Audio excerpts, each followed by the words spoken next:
नमस्कार, यह है कहानियों का अद्भुत संसार किस्सा कहानी।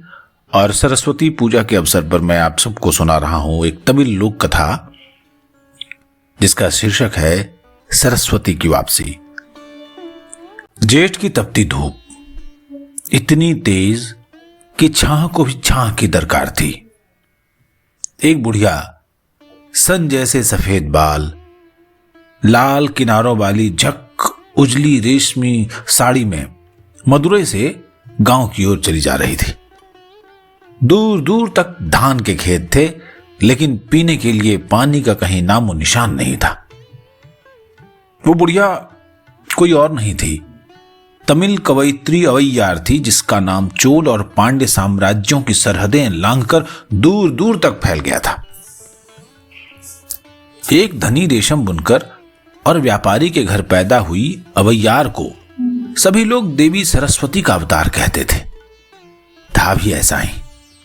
क्या सुरीला गला, क्या लेखन, विद्वता की अद्भुत मिसाल थी अवैयार। और पिता थे कि उसके लिए दूल्हा खोज खोज कर परेशान। अवैयार ने लाख कहा उसे शादी नहीं करनी है, पर मां बाप शादी ब्याह करने पर अड़ गए। ऐसे ही में अवैयार एक सुबह सोकर उठी तो उसके काले घुंघराले बाल सन की तरह सफेद हो गए थे और चेहरे पर झुर्रियां आ गई थी। 16 वर्ष में बूढ़ी दिखने लगी थी अवैयार। मां तो रोने लगी थी और पिता धक से रह गए। तब अवैयार ने कहा था, मैं सरस्वती हूं, पृथ्वी पर कोई वर मेरा पाणी ग्रहण नहीं कर सकता। उसके बाद से विद्या अध्ययन का, लेखन का क्रम शुरू हुआ और अवैयार का नाम सूरज की किरणों की तरफ चारों तरफ फैल गया था। और अवैयार, उसके मन में भी थोड़ा थोड़ा अहंकार तो आने ही लगा था। अवैयार ये समझने लगी थी कि मैं तो देवी सरस्वती हूं और विद्या के मामले में धरती पर कोई उसका मुकाबला नहीं कर सकता, उसके शब्दों को कोई हरा नहीं सकता। और इस धरती पर जो मान सम्मान उसे मिल रहा था, जो प्रतिष्ठा मिल रही थी, अब उनका मन ब्रह्मलोक जाने का था ही नहीं। वो सोच रही थी कि मैं धरती पर ही रहूं और जिस तरह से चारों तरफ सम्मान और प्रतिष्ठा मिल रही है उसका आनंद उठाती रहूं। वही अवैयार सूखते गले के साथ अब गांव की तरफ जा रही थी और उन्हें पानी की सख्त जरूरत थी कि उन्होंने देखा सामने खेतों के बीच एकमात्र पेड़ है, जामुन का, एकदम जामुनों से लदा हुआ।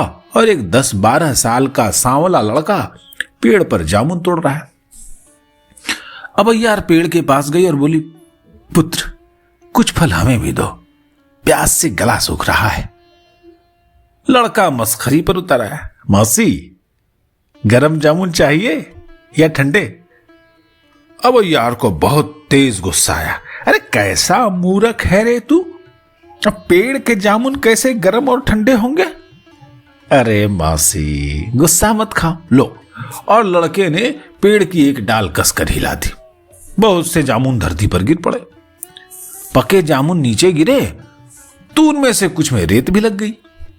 अवैयार ने जामुन उठाए और फूंक कर उसमें लगी रेत उड़ाकर उसे खाने लगी। लड़का धम्म से नीचे कूदा और अवैयार से बोला, मौसी, जामुन गरम है जो उसे फूंक कर ठंडा कर रही हो। अवैयार लड़के का चेहरा देखती रह गई। पहली बार धरती पर किसी ने उनको ऐसा जवाब दिया था। अपनी विद्वता के मद में वो भूल गई थी कि शब्दों पर महज उनका ही अधिकार नहीं है। अवैयार ने उस लड़के को बड़े गौर से देखा। वो चेहरा उन्हें तो बड़ा जाना पहचाना सा नजर आया। कौन है रे तू? तब वो लड़का अपने असली रूप में आया। मौसी, मैं मुरुगन, बहुत हो गया, अब चलो ब्रह्मलोक, ब्रह्मा जी दुखी हैं तुम्हें वहां नहीं देखकर।